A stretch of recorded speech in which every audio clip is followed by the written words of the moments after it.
Asai, welkom by die Kalahari Reds se klapveiling. Dit is nou Saterdag die 11de.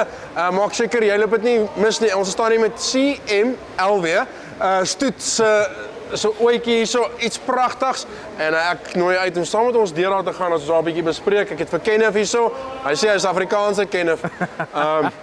Kenneth, hoe lyk dit? Wat jy? Nee, baie goed. Kenneth, ons het 'n paar ooie gepraat. Ons praat van vroulikheid, ons praat van ding. 'n fynere tipe ooitjie, so kleiner tipe ooitjie, maar kom ook uit, ek neem aan die omstandighede maak al wat sy is. So hierdie dier, die agtergrond wat ek weet van hierdie dier is dat dit semi-ekstensiewe diere is.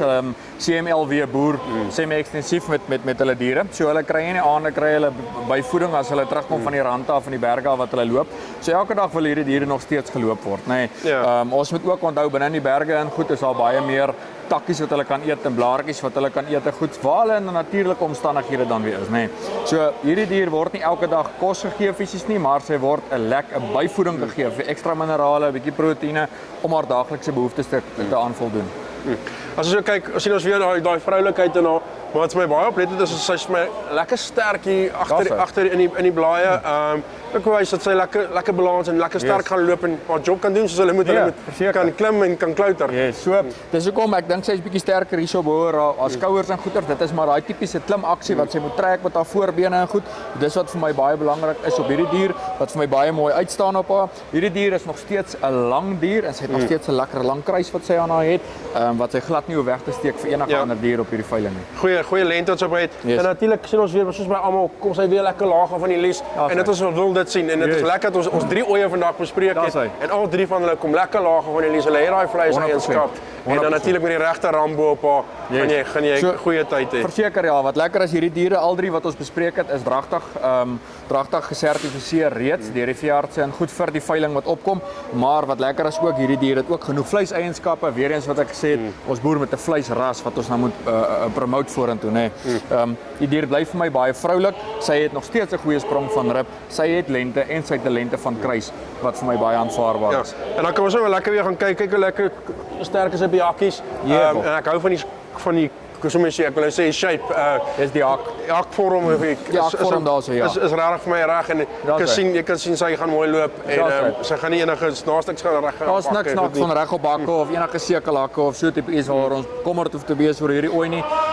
Hierdie ooitjie is bietjie gespanne, maar as hierdie ooitjie al loslaat, tel sy haar kop baie mooi op sy pronk eintlik, soos wat sy vorentoe gaan. Sy het regtig waar 'n mooi beweging wat sy aan haar het. So hierdie ooi is nog steeds in balans en dit is waarom ons vir 'n blou stoetplaatjie kon gegee het vir hierdie veiling. Ja, ons het nog nie oor een van die ander praat. Ek sou terwyl ons staan, kom met die spene by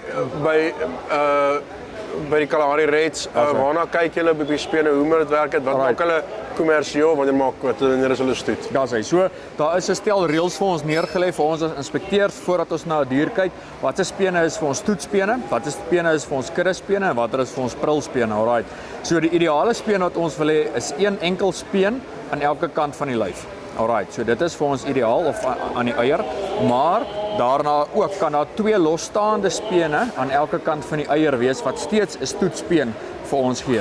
Sodra hierdie 2 spene aan mekaar is, maar nie los is tot op die basis nie, dan is hierdie ooi ongelukkig 'n kudde ooi op spene. So dit is die reëls wat vir ons neergelê is deur die deur die SABTV om vir ons 'n riglyn te gee hoe ons hierdie diere kan beoordeel. Julle skyn amper die hele week. So die diere wat op die veiling kom wat hier geskou het, dis eintlik kan ek sê weet jy hier kom is dis gehalte. Jy gaan dit nie sommer weer by 'n ander veiling kry nie. So wat baie lekker is van hierdie skou en goed, al hierdie diere moet deur die ring kom voordat hulle gaan op veiling.